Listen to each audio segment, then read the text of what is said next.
Hi guys! Hi friends! Welcome back to yet another episode of the Boss Ravioli Queens with your two favorite caregivers, Nicole Ravioli. Boss Lady Amy. Today's episode is called A Day in the Life, where we're going to tell you all about, the schedule of things, even though most of the time it doesn't work.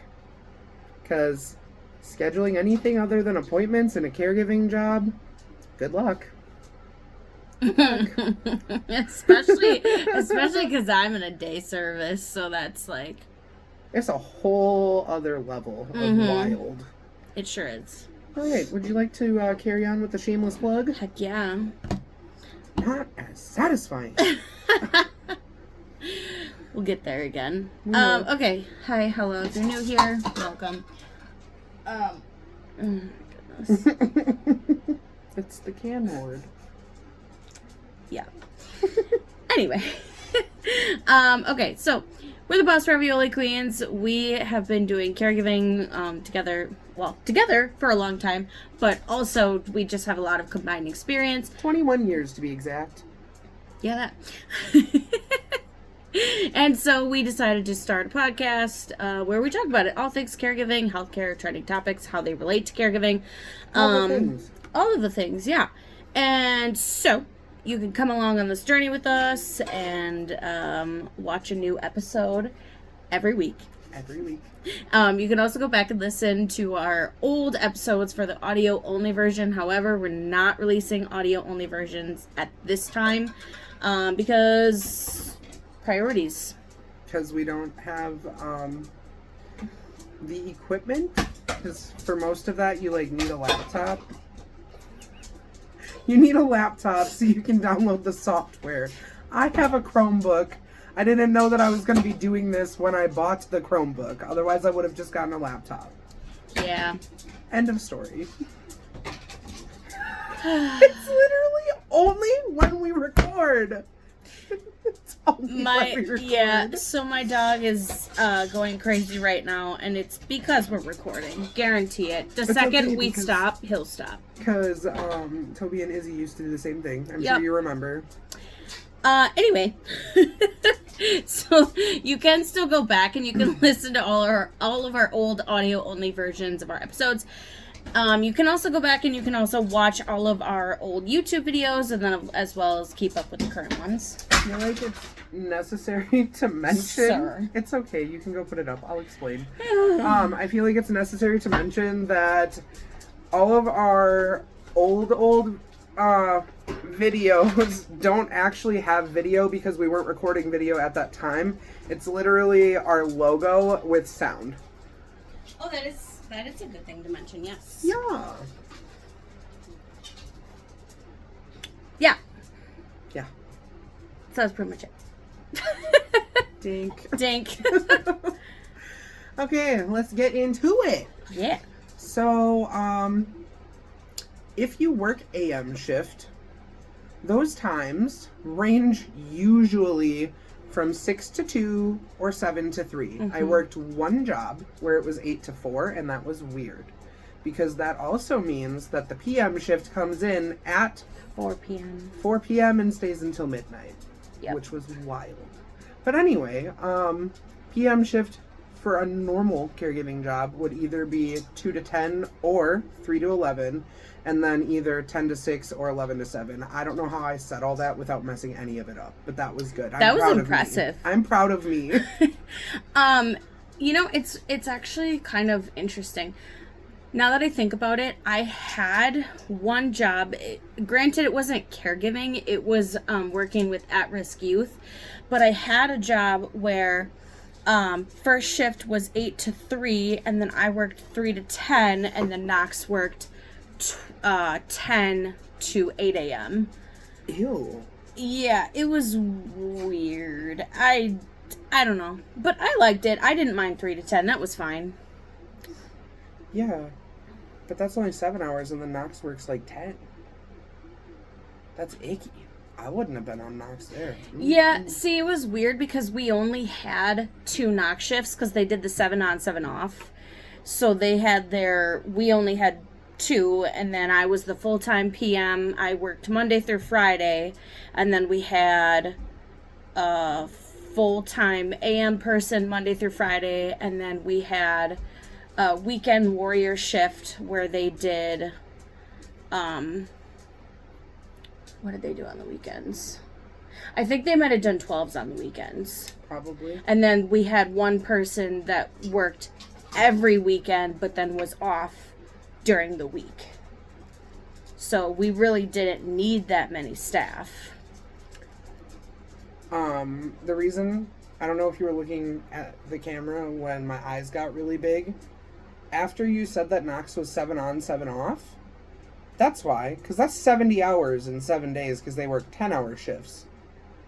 Nope. You can keep that to yourself. Yeah. So, we're gonna skirt past that now. Yeah, that's not typical. That's not typical. It's not. Some places do 12s on the weekends regardless, even if it's weekend warriors or not. Mm-hmm. Unfortunately, the company that we work for does not do weekend warriors, but they do have us work 12s on the weekends. Except I got really lucky with the house that I'm at because I'm just an 8-hour shift because I'm lunch until bedtime, and then I go home. I was gonna say, yeah, for the most part they're 12s, but then there are some, especially for the homes that have to be like double or triple staffed, they'll have like the main, 9 to 9 or 10 to 10 or whatever, and then those other shifts are more just like meals and cares and things like that. Mm-hmm. So I guess we can first talk about a day in our lives. So, if you have a drive to work, you have to get up like 2 hours early if you're me. Because I need at least a half hour to lay in bed and hate my life before I get out of bed. Because I do not want to be awake and then go to work. Like, I don't want to do it, and that's fine. But, and then, shower and get ready and do all the things. Mm-hmm. And then actually make the drive to work. Mm-hmm. Yeah, well, and it's interesting because you work mid-shift. So there's like AMs, obviously PMs, Knox, which we just talked about. Mm-hmm. And then there's this interesting shift called mid-shift, which is usually either 11A to 7P or 12P to 8P. Yeah. And it's weird because some places will consider that PM shift, but most will consider it either like mid-shift or, depending on where you go, it can be referred to as swing shift. However, I've also heard swing shift as Knox. So it's a thing. It's a thing. But anyway, it's weird. And yeah, I don't know. And actually, at one of my old jobs from like way back when I first started caregiving, we used to have a 12-hour person and then like what they would call a short shift, even though it was a full 8 hours. Mm-hmm. Yeah, I've heard that too. And I guess it's also worth noting that like in most nursing homes or like state-run facilities, most of them are 12-hour shifts. If you're going to anywhere that's like not a state-run facility, then you're going to get like the 10 hours, the 8 hours, things like that. The state one that I worked for back in the hometown, that one was only 8-hour shifts. Actually, technically it was 8.5, but our lunch was not paid. Yeah. I've also worked for places as a caregiver, like assisted livings, where you could not take a lunch and then still get paid for it, but you had to fill out like a form stating that you did not take your lunch and why. I've done that. Why, Martha? Because we're busy. Because we're busy. Why do you think I didn't take a lunch? Yeah, see, now we don't even have to worry about that because the places that we're at are 24/7. Well, at least in the residential side of things, they're 24/7. The breaks you get, you take when you have like a free moment. Exactly. And even though I'm in day service, which is day only, and I could take a break if I wanted to, but honestly, I don't need to, because I have enough time where I can sit down and things.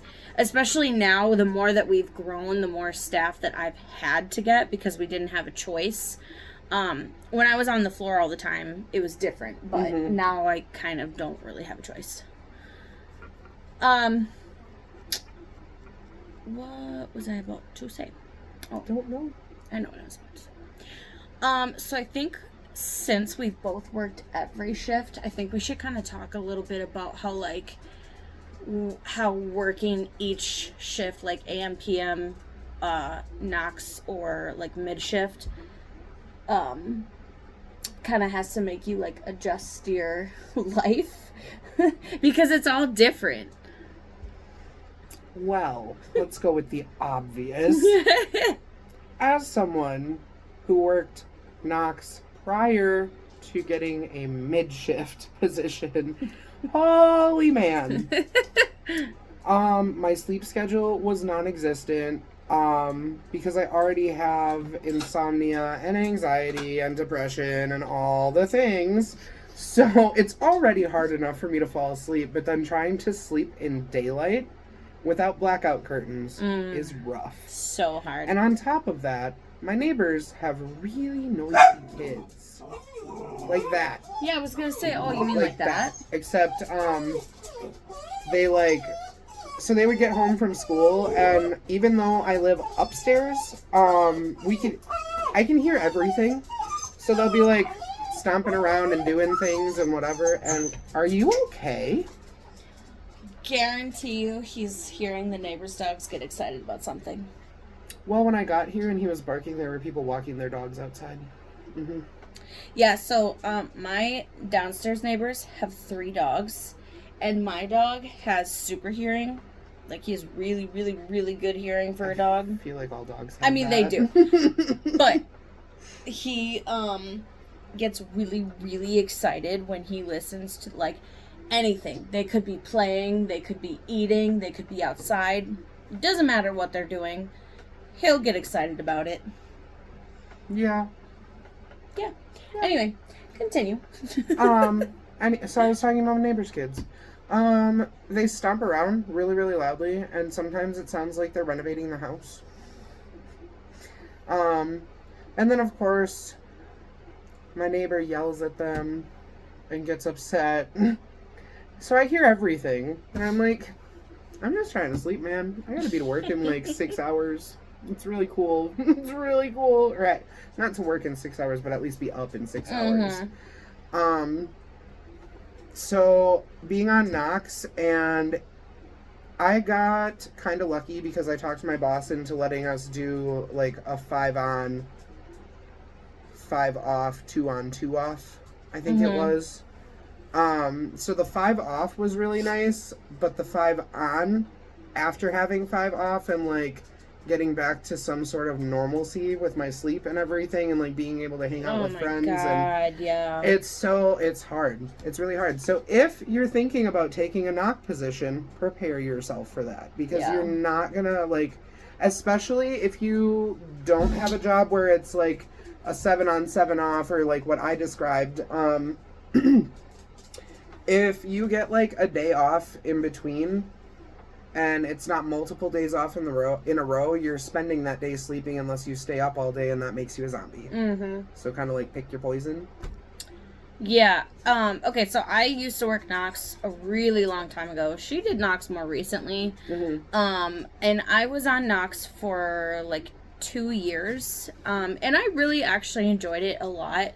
Sometimes I do miss the freedom it allows you, because you can make appointments during the day, really anytime, as long as you're up. You don't have to worry about taking off for that. That is one thing that I really liked, and that I miss a lot. That is nice, because if you schedule it, if they have an opening right at like 8 a.m., super nice. Yes, yeah, I always made mine either right away, like as early as I could in the morning, as soon as I got out of work, or I would make them as late as I possibly could in the evening. So that way I'd make sure that I'd be up. But yeah, definitely to bounce off of what you said about like making sure that you have 2 nights off. Because if you just have one, you're literally going to spend the whole day sleeping, and then you'll be up, and then that'll be it. And especially if it's during the week, like, that's what sucked for me a lot with, like, you, especially because you were day shift. And yes. I was knock shift, and I hardly ever got to see you. And that sucked. It was so hard. Exactly. Because, like, even when I'd come over to record, you'd be like, all right, gotta go to work. Yeah. Like, we'd get done, and that was it. I know, like, you and Jasmine would be, like, watching a movie or, like, doing karaoke in the living room, and I'm like, but I want to do that. I'd be like, okay, guys, gotta go. Bye. Bye. See you when I see you. I would be so salty. So I was like, I just want to have fun with my friends. And now you get done at a time where, like, yes, 8 o'clock is still late, but it's not late enough that you can, like, not do stuff. Yeah. Yeah. And see, okay, so when I used to work 3 to 10, I liked that because I felt like I could still have kind of a life, like, because I would, I'd get home, so I had let's see, technically it was a 30-minute commute, but I had a car that, I couldn't really take on the highway, so a lot of the time I would be driving through town, so it was like a 45-minute commute, and so by the time that I would get home after shift report and everything, sometimes it'd be like 11:15.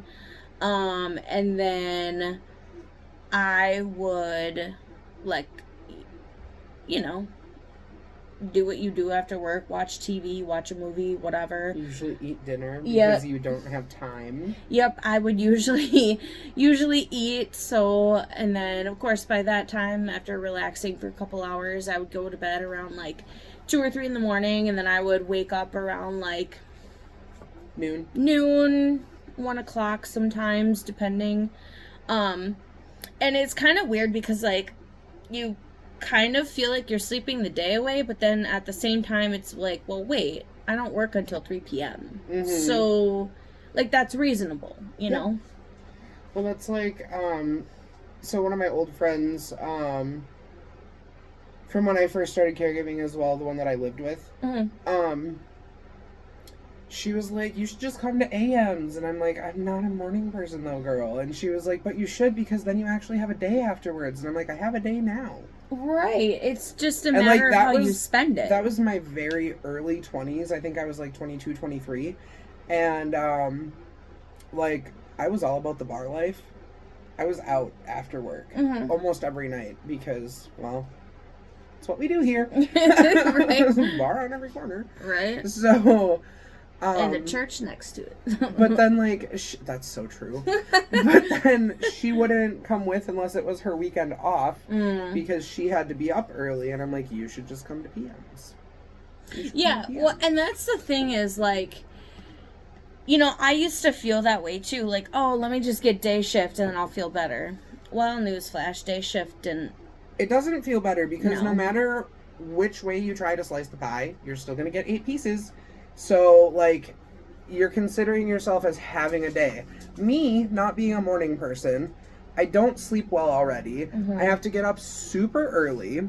And then by the time I'm done with work, I don't want to do anything. What do you mean you have a day? When I was on AMs, I would spend my days at home, relaxing and not wanting to do anything. Well, right. That's exactly it. It's like, no matter what you do, everybody... They have a day. They have a time where after work they relax, whether it's at 1 in the morning or at 5 in the evening. I mean, everybody does that. Everybody goes home and they put their feet up and try and get a little bit of reprieve until they go back to work. Like, no matter when.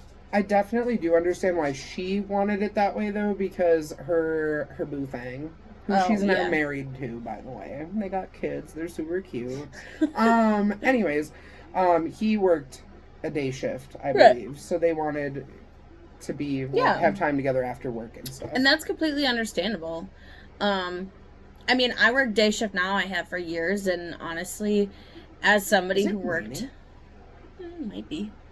Sorry. Anyways. As Sorry. As somebody who worked every shift, I mean, it's not my favorite, but it's realistic for my life. I couldn't make second shift or knock shift work anymore. Having children and a family. But yeah, so the way my parents did it is I believe my mom worked AMs and my dad worked knocks. yeah. So my dad would obviously not be home with us at night, but my mom would. It was a whole thing. It worked for them until we got to like preschool age, and then she had like one of her friend's kids babysit us. Because, you know, that kid was old enough to babysit. It wasn't just like a 6-year-old babysitting a 6-year-old. Yeah. Oh, gosh. But at the end of the day, I'm so tired. No matter which shift you choose, just make sure it's right for you. Yeah, exactly. Yeah, and I mean, any shift comes with adjustments. But I mean... but also be prepared for shift wars. Such a real thing. Oh, it's a ridiculous thing. It really... I mean, currently at the house I'm at, it's like everybody versus Knox because we know the situation with the place I work. Like, you know, and can we not? Can we not? There's birds out there. That's all it is. There's birds outside. Oh, you're so scary. Yeah, you get them when you get those birds. This is my life. This is my life. Yeah. So, I mean, it's pretty accurate for this video specifically because a day in the life. So, you know, makes sense. Yeah. Okay. I feel like we should talk about the schedule for each shift. That's what I was just thinking is... Can we not? Hello. So, yeah. Would you like me to describe AMs? Sure. Okay. So, depending on what time you get in, like we said earlier, typically either 6 or 7. And this is strictly, like, residential, by the way. Not assisted living, not like home care. Right. Literally, you're at a house, like a CBRF or an AFH. If you don't know what those are, you can go back and listen to like our second episode. I'm pretty sure we talked about that first or second. CBRF, community-based residential facility. Oh, okay. We're not going to go back and listen. Amy's just going to tell you. I'm just telling you what it stands for. You got to go back and listen to get the rest. AFH, adult family home. Oh, okay. Anyway, all right. Moving on. Or you can Google it. You don't actually have to go back and watch. It's okay. I mean, give us more views. Go watch the episode, please. Actually, in this case, I would be listening. But either way, go do the thing. Do that. Julie, do the thing. Okay. Anyway, I'm about to do this thing. So, depending on what time you get in, you're going to start cares probably right away with the most care-heavy person. So, that's going to be like your Hoyers, so like your mechanical lifts, or your sit-to-stands. So, the people that, they don't need to be fully lifted into the air, but they might just need a little bit of assistance with a machine, like standing up, and getting from their bed to their chair. Also, part of the reason why the shift starts so early is because of showers. So showers, depending on where you go, you might do full assist for everybody. You might just have to tell them, hey, jump in the shower. Mm-hmm. Really just depends on how much care they actually need or how much help. Noteworthy, if you're single staffed, you can't shower anybody. Yeah. So unless you're in a home or like a place that... Actually, I take that back. I think in AFHs you can. You should be able to because... Come here. You should be able to because hopefully you would think that with an AFH you would have enough... or people that are capable enough to be like not alone, not unsupervised, but like for a 15-minute shower. Out of your sight for a little bit, as long as you are like still available. But again, it all depends on how much care they really need. You know, depending on where you go, you might be there just as a behavioral support. It really just depends. So usually after showers then comes like breakfast. Why? Because you're talking. He only does this when we're recording. I know. The rest of the time he's chill, cool as a cucumber. Yep. As you've come along on this journey with us, you have probably seen and will continue to see my children do that. Cat, dog, and human. Yeah. Anyway, so breakfast. Usually during the week it's fairly simple. Usually just like cereal or oatmeal with toast or scrambled eggs. Scrambled eggs, yeah. Something that doesn't usually take very long. On the weekends, it's usually a little bit more complex. Pancakes, sausage, egg bakes, bacon, biscuits and gravy, things like that. And then meds, depending on how intense they are. Sometimes if you have to do like a lot of vitals, if you have to do any weight checks.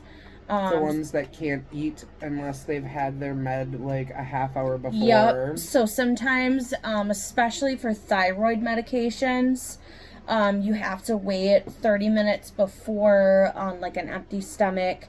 And you have to take it with water. Yep, with water. Blood sugar checks sometimes. Again, all depends on how intense the cares at this house or facility are. And it could be just a matter of you're handing out a lot of pills. Yeah. So then usually after that, so because of the population that we work with, since they are, most of them adults with disabilities, a lot of them either go to work or day service. Not all of them, but a large majority of them do. So usually there's like kind of a time crunch because you either have to make sure that they're ready for their ride. It's stressful. It is stressful. Or you have to actually bring them to work or day service yourself, depending on, again, what the situation is. As you can see, a lot of this depends on what the situation is. So we're just going to give you a general overview. Yeah, because no two facilities are the same.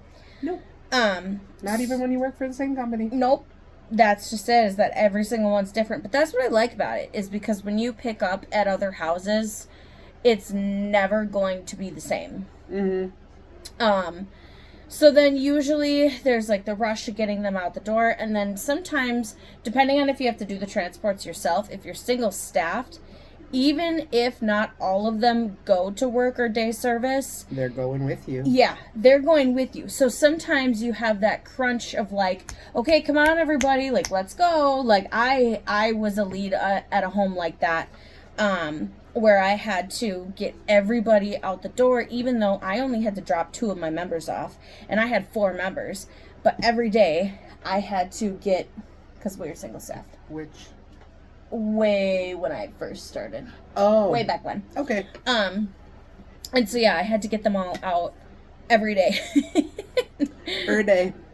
And yeah, it was a lot. And especially because 2 of them showered every morning. One of them was a full assist, and the other one was a verbal prompt. He could do everything himself, but you had to keep checking on him to make sure that he was actually doing it, because if you didn't stay on top of him, he would just lay there in his bed. And he was also one of those where he would just like, if you didn't remind him like more than once, and if you didn't like keep checking on him, he would just like not do anything. So like sometimes I'm halfway through this other person's shower and I'm running up and down the stairs and I'm going to check, and I'm like thinking, okay, it's been 45 minutes, like surely he's got to be out of bed by now. Oh, no, he's not. Sure isn't. Been there. So it's definitely a balance of like the physical support, like obviously doing the cares, and then also that behavioral support. Like, what do you need to implement as far as like prompting goes, or sometimes you're gonna have behaviors like I just described, where it doesn't seem like a typical behavior, but it is. It is. Or then you have the classic, like what you think of when you think of behaviors, like screaming, yelling.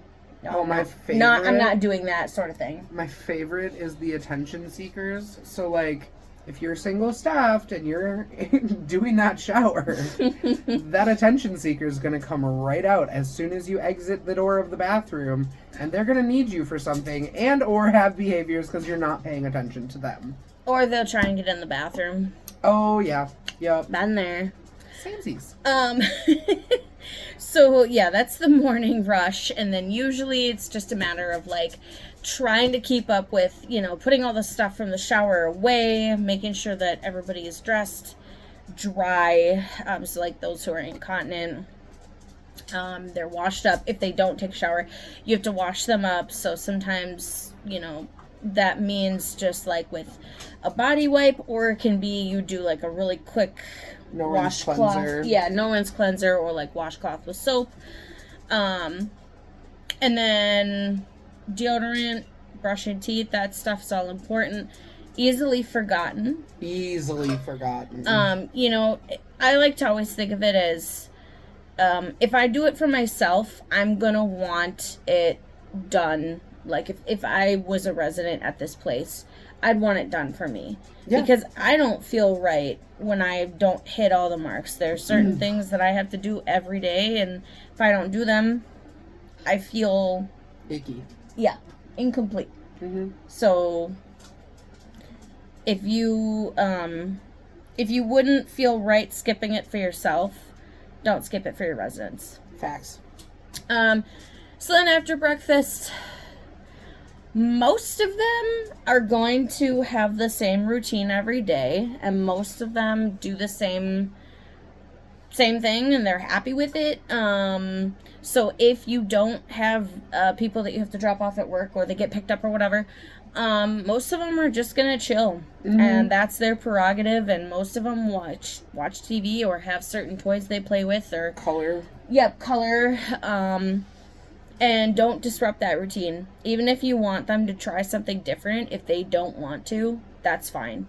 If they're chill with it, absolutely go ahead and introduce them to something new. That's fine. But, like, if they're telling you no, then accept that as your answer. If they are like, yeah, I've done this every day for the past 50 years and I'm not going to change now, okay. Whatever. Do you, homie. We need to stop that, because I think it was yesterday, I called one of my residents fam. I was like, yeah, fam. And you know how they are at the house I work at, like, they're fine with it, but fam and homie. I call my residents dude, or same, or ma'am, same, or sir, and the one that calls me Cole. She has now started to say ma'am ever since that event that I took them to last month. She calls me ma'am, and it is her new favorite pastime. See, but we say ma'am in not like it's a respectful way, but it's like in a funny way. It's like ma'am. Yeah. Ma'am. Like, well, and for me, I think that's my way of, like, because that's how I talk to anybody. Like, that's just how I am. And so I guess it's, for me, it's one of those ways of, like, trying to erase the stigma a little bit. Yeah. And, like, talk to them as normal people. Like, obviously, I'm not gonna be like, you know, swearing or anything. Like, that's not my jam with my residents, but it's okay to be like, hey friend, or hey girl, you know, like oh, girl's a big one for me. Yeah, I say girl all the time, because it makes them feel like, oh, I'm being talked to as like how regular adults talk to each other, you know, because a lot of them feel like they're talked down to, or like they're being treated like a child. They'll let you know too. Yeah, like I have some members that think it's the most hilarious thing in the world when they're like doing something really silly and I'm like, girl, and she'll just start giggling. She will just lose it. She thinks it's so funny. And I don't know, I think it's just one of those just treating each other as humans sort of thing. Yeah. We're getting sidetracked. Very. Anyway, so lunchtime. Oh, no. No. What did I miss? A lot. Okay, let's break it down. Oh, we're breaking it down even further. Oh, boy. We are. Okay, so during the residence downtime, that's not your downtime, friend. Oh, no. There's laundry to be done. Dishes to be done. Dishes. If you don't have a house with a dishwasher, sorry for you. But generally speaking, the houses have dishwashers, so you just rinse them off. Please, for the love of God, rinse your dishes off. Mm-hmm. Because it ruins dishwashers to have constant, like, food. Oh, yeah. It jams everything up. It's disgusting. Like, okay, I'm not going to talk anymore about that because I will go on. Yes. I will go on. So, dishes, laundry, 10 a.m. snack. Yep. Oh, yeah. And then, usually around, 11, you start prepping lunch. Mm-hmm. Depending on what it is, obviously. If it's sandwiches, you can make that at 11:45 and serve that and then do your noon meds. Yeah. If you have anybody that has noon meds. Because it's not necessarily rare to have people with noon meds, but it's kind of a toss-up as to where you work. Yeah. Again, one of those, depends on the situation. Mm-hmm. Normally, if you have somebody with noon meds, this isn't always true, but I have just found usually it's behavioral meds, just because they have to, keep up with that dosing in order to make sure that this person stays at baseline. Yep. It's, again, I mean, it can be anything, but that's just what I've found in my experience is that also, usually pain meds too. Yeah, pain meds is another big one, especially for someone with chronic pain. Those are every 4 hours. Yeah. I once had to wake one of my residents up to give her an oxy at midnight. That was my prior job. I called you many a time, and I remember just being upsetty spaghetti with that because the person was on hospice. Why am I waking this person up at midnight to give them an oxy when the oxy really didn't do anything for them anyway because they were on it for so long? Come here. Is what it is. Don't get it. Yeah, the weirdest medication I've ever had, time-wise, is I had to... I think the scheduled time was midnight, but, you can give them med an hour before, an hour after.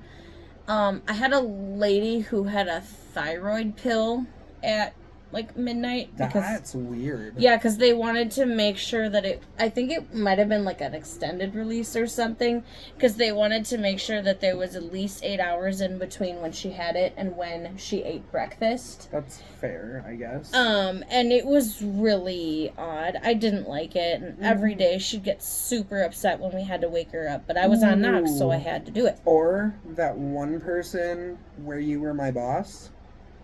Electric wheelchair, 5 a.m. Oh, yeah. That was bad, too. Mm-hmm. And you couldn't give any of the other meds because they were all scheduled for 7 or 8. Mm-hmm. Yep. Yeah, we should do an episode just on, med times. And I know we've done an episode, way back in the beginning when we first started the podcast about, medication administration. But honestly, I feel like we should probably do another one just because it's been so long. Mm-hmm. So I think...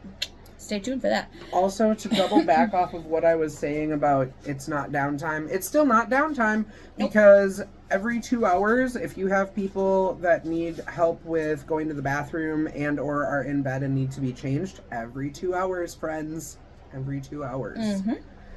Yeah, so this can vary, depending, again, on the situation. Mm-hmm. It can be as simple as, hey, you should go try the bathroom, or let's get up, let's go use the bathroom, or... Hey, I'm just going to check to see if you're wet or if you had a BM. Yep, I'm just going to change you. Once you kind of get your routine, you have those people that you know are when they're, like, really heavy wetters, and sometimes if you are not right on the mark, like, if you miss it... By even, like, 3 minutes. You're like, oh, they're soaked. Yeah. The floodgates have let loose. Yeah. So, after toileting, then comes, that's like your prep time. So, basically, you have this small window between, like, in between toileting and meals, where you're like, okay, if you got to refill the water pitcher, if you got to make juice and make sure it's cold before lunch, or if you need to, start somebody's movie so that they don't have behaviors while you're making lunch, all of the things, that is your go time. That is where you're, like, zipping through the house, collecting laundry. If I notice that the juice needs to be made, like, after breakfast or after snack, I'm on that every time. Yeah, the juice is one of those things where, like, the sooner you see it, the better, because you want to make sure that it's nice and cold for the meals. And you also, like, running out of juice... It's like the apocalypse. Midway through serving a meal, it literally is. It's like the apocalypse. It is. It is like the world has ended. Like, if these people have to wait for you to mix up some juice, God forbid it's lukewarm. I've literally added an entire tray of ice cubes just to make sure that didn't happen because I didn't want to hear it. I did not want to hear it. Yup. Like, so seriously, make your juice. Make sure you have it for all your meals. Although, there was a day I ran out on the very last cup that I was pouring, and it was only about a quarter from being full, so I just added water. Oh, I've totally done that. 100%. It's a little extra hydration's not going to kill them. It's great value juice packets. It is water. It is water. I mean, yeah, it's true. It's just water and juice. No, I know, packets. But, like, they're, like, pitcher ones or whatever. Water. Yeah. Water with a hint of flavor. Yeah. Actually, so when I was a lead in our homes, I work in the homes, but not as a lead anymore. What I would do for those very occasions is I would buy the, like, squirt bottles, like the single serve ones. Oh, like the Mios or whatever? Yeah. So that way, like, if we did run out, I just had to take some cold water and put some stuff in there real quick and call it a day. Those are expensive, though. Yeah, normally what I would do is I would get, like, a couple of those, and then I would also get a few, like, the single pack, like, boxes or whatever. Okay. Yeah, just to make the juice last a little bit longer. Yeah. I mean, when you're in, like, either a 6 or an 8-bed facility, juice doesn't last long. No. And over half the time, there's only one pitcher, and it's a regular-sized pitcher. Yeah, you're probably making a pitcher of juice at least 4 times a day. Every meal and every snack, really. Minus breakfast, because it should already be made by then. So, yeah, like 4 times a day. Yeah. So, now, lunch? Lunch. So, usually during the week, very similar to breakfast, lunches are usually very simple. Usually just like stupid sandwich leftovers. Or leftovers is a huge one. And I suppose, quesadillas. Yeah, we should also explain the leftover situation. So, in any kind of facility, state has a rule that any leftovers you can only have in the fridge for 3 days, and then you have to toss them. Correct. So rather than let the food go to waste, we do leftovers. Yep. And it's also great for, again, those members that we mentioned in the beginning that go to work or day service. Yep. They're required to bring a lunch. So it works really nicely when you have, like, especially when you have just enough to make one meal for one person out of the leftovers. You can literally just throw it in their lunchbox and call it a day. Oh, dude, we made 2 lunches today. 2 with the leftovers, and we still had leftovers left over. Dang.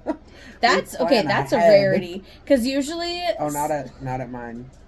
Not at mine. Normally, in like a bigger house with like 6 to 8 members, usually having enough leftovers for a couple people is like rare. Mm-hmm. When you're at like one of the smaller houses, usually you can make those last for a couple days and get a couple meals out of them. Usually, still have enough that you can eat with the residents too. Yes, which is very nice. So yeah, then like we had said before, lunch is normally when you're gonna do your noon meds if you have any. And then clean up. More dishes, more laundry. More dishes, more laundry. Clothing protectors. Yep. More toileting sometimes, depending on if it's been 2 hours yet. It's either usually before lunch or after lunch that you're gonna find yourself doing toileting. Yep. And, like I said, you get a routine established. You kind of know who,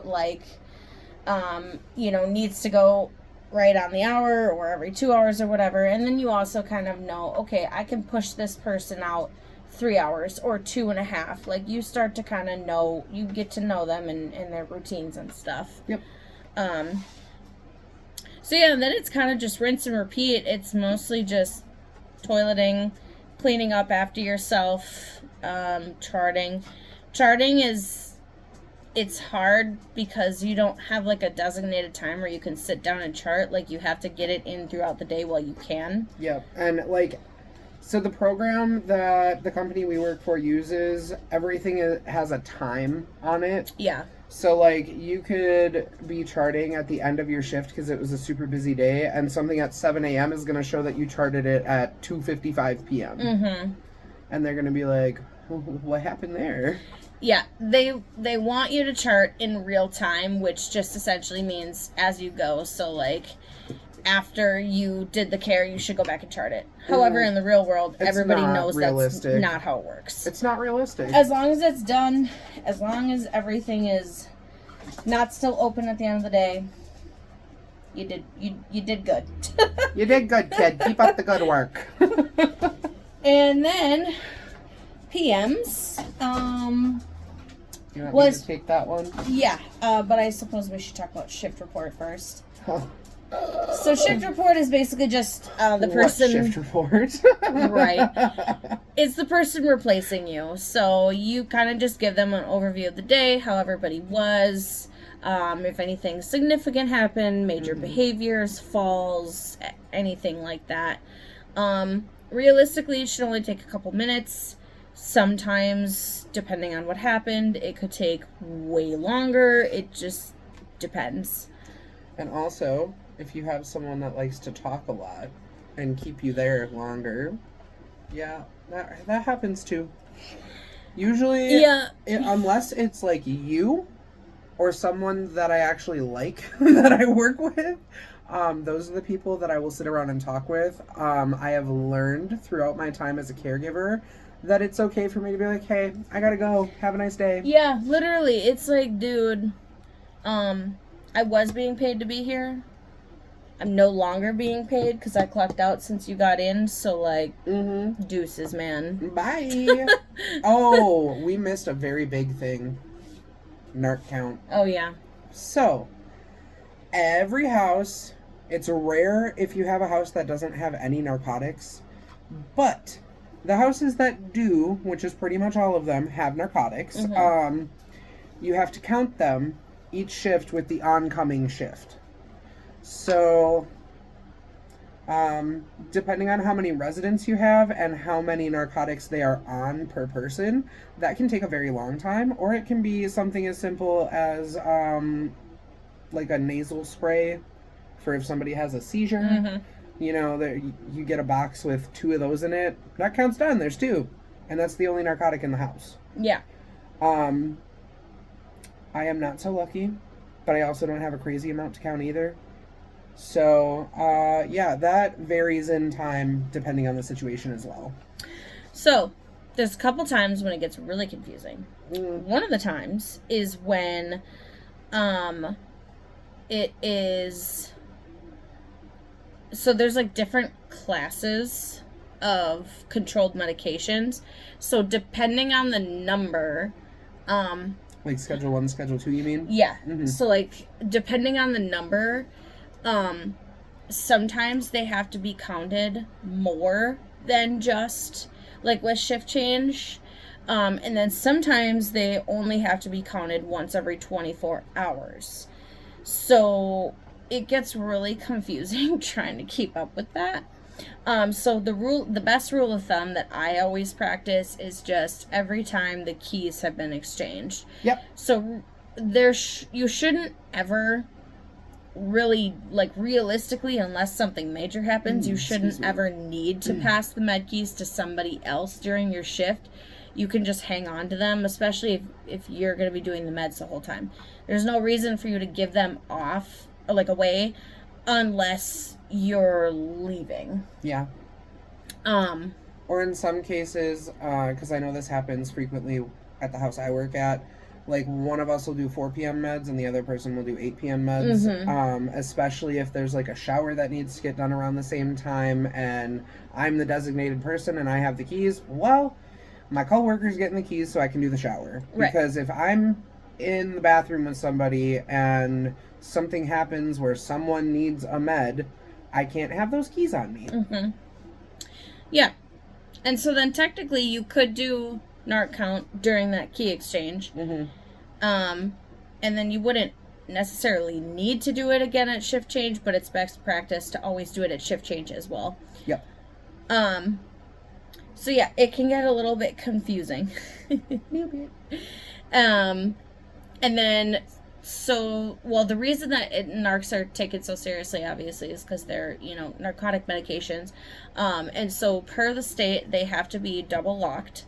Mm-hmm. So they go in like the med, whatever your med setup is. There's med cabinets, med rooms, carts. Yep. And so obviously the initial whatever it is that you're keeping it, like we have filing cabinets for our med stuff. So we obviously have like the bar that goes over it to lock everything. And then our narcotics are in a separate lock box that's actually bolted to the bottom of the drawer. Because it can't be movable. Correct. And then it's, not only is it immovable, and we also have the Padlock. That's the word. Padlock. So, also, depending on where you are, narc boxes can also be like those money holder boxes, like the black boxes, and just have a flip top, so then you're going to have your key and lock, like, in one thing. But we have padlocks for everything. So, that counts for double lock and key, though. Yeah. Yeah, and really it can be... You can get creative with it. Like, I actually worked for a place that had the money boxes, those black ones that I was just talking about, and they, like, used those industrial cords and, like, bolted it into a closet, like a shelf on a closet. Because that's what our med area was a closet. Yeah, actually, one of the places that I worked had a... It was literally like a toolbox, and they took like the top little thingy out of it, like the little thing that had all the compartments. They took that out of it, so it was just like the big like box. Yeah. And that was literally bolted to the floor. It was like a closet, and then each person had their own shelf, and then at the very bottom of the closet, toolbox was just bolted right to the floor. Yep. Yep. Yeah. I've even heard of some places that use rubber cement to like cement it to a shelf or wherever it happens to be. Yeah. Which is also wild. Okay. So. Creative. It is creative. Okay, so after we do narcs, then shift report. Hopefully the whole thing doesn't take you too long, especially if it's been a crazy day, because you're probably ready to go. And then PMs is kind of, I mean, I'll let you take that away, but it's honestly kind of just the opposite. I was just going to say it's literally the opposite of AMs, because So on PM shift, no matter what time you come in, your meds are generally scheduled for 4 p.m. or 5 p.m. Mm-hmm. And you're most likely going to give them at 4 p.m. because you have that hour window. Mm-hmm. So if your residents go to a day service or like a work program, they'll usually be getting home around 3:30ish. So you'll unpack their lunch bags and rinse all of their dishes unless they do that themselves, but most of the time not. Sure is nice when they do. It is nice when they do. And then you get all that stuff loaded up in the dishwasher. You're also generally making sure that whatever you needed pulled out of the freezer is pulled out of the freezer, and if it's not, good luck, my friend, because it's 2 hours till dinner at that point. Some places do like a 4:30 p.m. dinner because, again, generally meds are scheduled for 4 or 5. But you can give them all at 4 because of the hour window. I said it twice. Don't forget. There will be a quiz after. There will be. You just wait. I'm just kidding. I don't have the brain power to do a quiz after, or the memory. I would forget that we're supposed to do one. Same. Same. Okay, anyways. So, after you get them all unpacked and everything, 4 p.m. will also be the 2-hour check for your toileting and bedbound people. If you're single staffed, you're probably starting that at like 3:45 because time crunch. And then meds, and then you make dinner. You wait for the food to cool down before you put it on the table. You plate it, you wait for it to cool down, and then you serve. Mm-hmm. If you have people that need assistance eating, you help them eat. As one does. As one does. And then after dinner, generally that's when you're going to get your PM showers done. So I usually take care of the dishes first to get those all rinsed and loaded in the dishwasher and wash what doesn't go in the dishwasher. Get my shower or showers done, and then by that time you have your laundry, because mind you, there usually will be laundry left over from the previous shift. Mm-hmm. If there's not, you're pretty lucky. But just because you're throwing it in doesn't mean that you don't have to fold it and put it away. Mm-hmm. Because there's also that aspect of things. So you're going to do your laundry check, which you should also do like immediately after shift report, because it just helps keep things flowing. Right.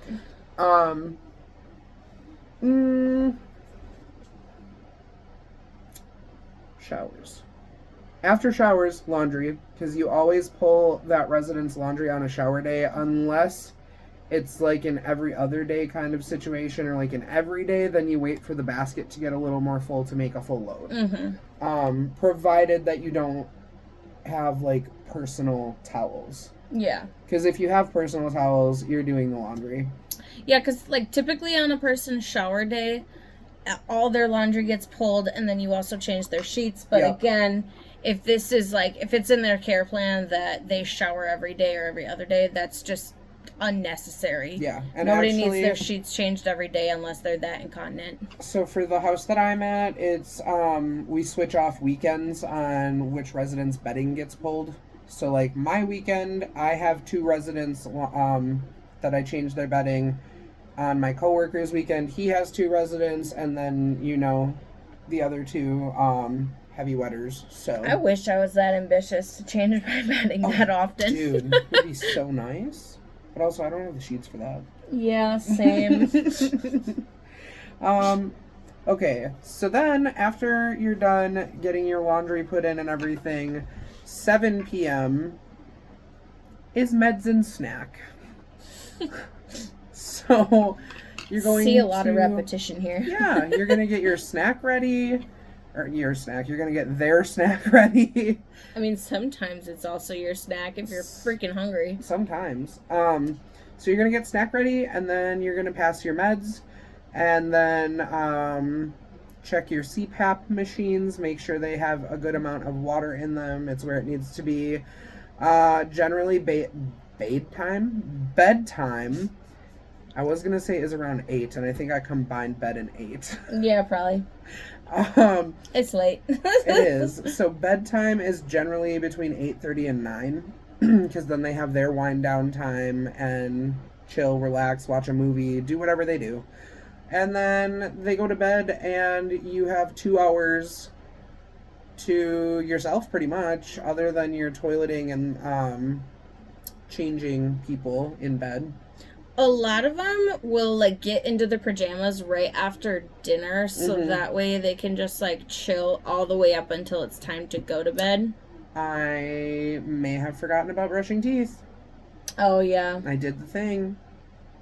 So after snack is usually when they brush their teeth, because that's the last time they're eating for the day, and it's also roughly an hour and a half before they go to bed. It is so nice when you have those residents that you're just like, hey, go get ready for bed. I don't even have to tell mine. It's so nice. I don't even have to tell mine. Yeah. There's one that I physically have to get ready for bed. It's exhausting when you have to like do everything for this person. And I mean, obviously it's what we're there for. So like, of course we're not going to complain about it, but it gets exhausting just doing that repetition. Yep. And now you know why caregivers lack self-care. Yeah, because everything that we're supposed to do for ourselves, we're doing for 5 to 6 other people every single day. When you've given the showers and brushed the teeth and done the meals and everything, like by the time you get home, you're like, I don't want to do any of that for myself. Yeah. I just want to go to bed. So let's say everybody goes to bed at 9. They're in their rooms. That's your time where you're going to do your charting. You're finishing up laundry. Putting the clean dishes away from the dishwasher. What else? Obviously, you still need to do your 2-hour checks, regardless of if they're awake or if they're asleep. So that's also on the list of things. And after you get all your stuff done, as long as the house is clean and in tippy-top shape, you can kind of just relax for probably, I would say, maybe the last half hour. Yeah. And then Knox, I mean, I'm not going to say that it's easy, because again, depending on the situation. It's never actually easy, but it's easier because they don't have the residents while they're awake all day long. It's easier in comparison to what happens during the day and on PMs, because again, they're awake. Right. I'm going to feed him. Feed who? Mr. Whiny. Oh, okay. Squeaky. I will keep talking about Knox. So, again, with Knox, you're still going to have your NARC count. You're still going to have your shift report.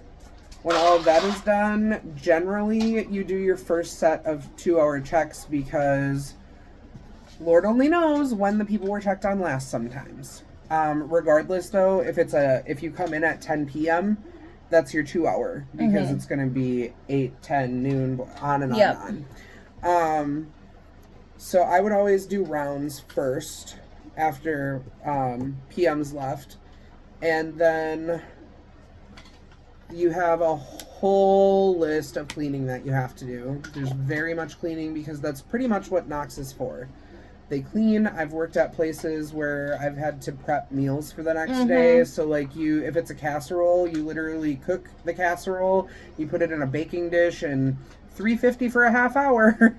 Like that's very common for Knox, unless you work somewhere where they have like kitchen staff. Yeah.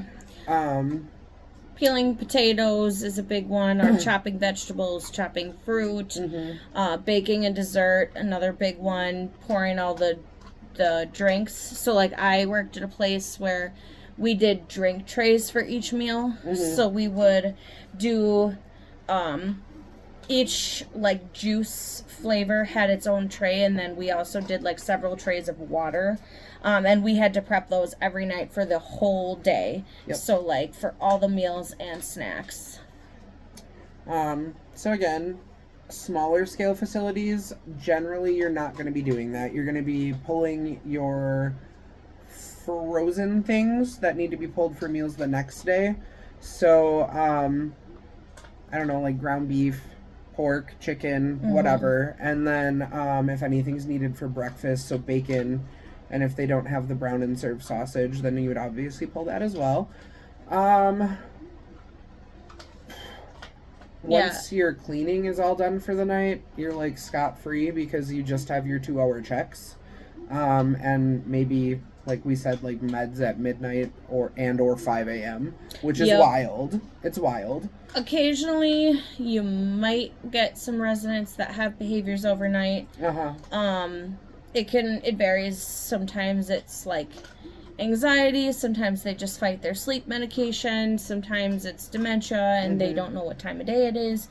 It really just kind of depends. It really depends on what kind of facility you're working at and what they tell you in your interview.